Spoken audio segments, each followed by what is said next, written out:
Hi friends, ఈరోజు vlog వచ్చేసి గోరుచిక్కుడుకాయ పచ్చడియల curry అండి. ముందుగా గోరుచిక్కుడుని బాగా క్లీన్ చేసుకొని తర్వాత గోరుచిక్కుళ్ళు ములిగేంత వరకు వాటర్ పోసుకొని స్టవ్ మీద ఒక విజిల్ రానివ్వండి. ఇప్పుడు ఇంకో స్టవ్ మీద బాండీ పెట్టుకుని కర్రీకి సరిపడా ఆయిల్ తీసుకోండి. దాంట్లో పచ్చిరొయ్యలు వేసుకుని 1/2 టీ స్పూన్ పసుపు, 1 టీ స్పూన్ సాల్ట్ వేసుకుని బాగా మగ్గనివ్వండి. ఈలోపు మనకి చిక్కుడుకాయలన్నీ రెడీ అయిపోయినాయండి, అవి చల్లారనివ్వండి. ఇప్పుడు చూసారా, రొయ్యలు అయితే వేగిపోయాయి.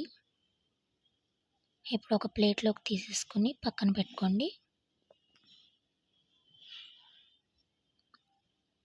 అదే ఆయిల్లో ఇప్పుడు ఆనియన్స్ వేసి బాగా మగ్గనివ్వండి. మూత పెట్టేసి ఒక 5 మినిట్స్ అలా వదిలేయండి, బాగా మగ్గుతాయి. చూసారు కదండి, ఉల్లిపాయలన్నీ మగ్గిపోయాయి.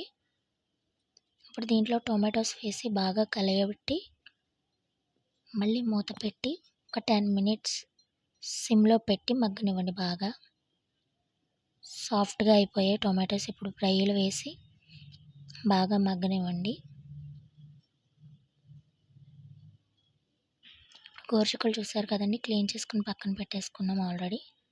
ఇప్పుడు 1 టేబుల్ స్పూన్ అల్లం వెల్లుల్లి పేస్ట్ వేసి పచ్చివాసన పోయే వరకు వేయించండి.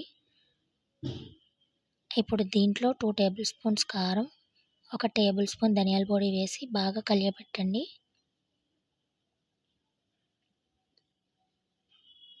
ఇప్పుడు ఫ్రెష్ పుదీనా అండ్ కరివేపాకు వేసి కర్రీకి సరిపడా వాటర్ వేసుకొని సిమ్లో పెట్టి కొంచెం దగ్గర పడేంత వరకు మూత పెట్టి 5 నిమిషాలు వదిలేయండి.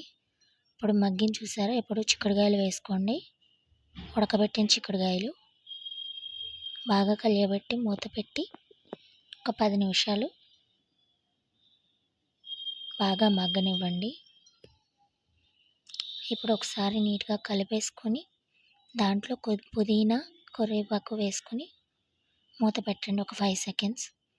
కర్రీ అయితే రెడీ అయిపోయిందండి. ఇప్పుడు బౌల్లోకి తీసుకుని సర్వ్ చేసుకోండి. వేడి వేడి చిక్కుడుకాయ పచ్చిరొయ్యల కర్రీ రెడీ అండి. చాలా తక్కువ ఇంగ్రీడియంట్స్తో చాలా టేస్టీగా కర్రీ అనేది మనం రెడీ అయిపోయింది. చాలా టేస్టీగా ఉంటుందండి. ఒకసారి మీరు కూడా ట్రై చేయండి, చాలా సూపర్గా ఉంటుంది.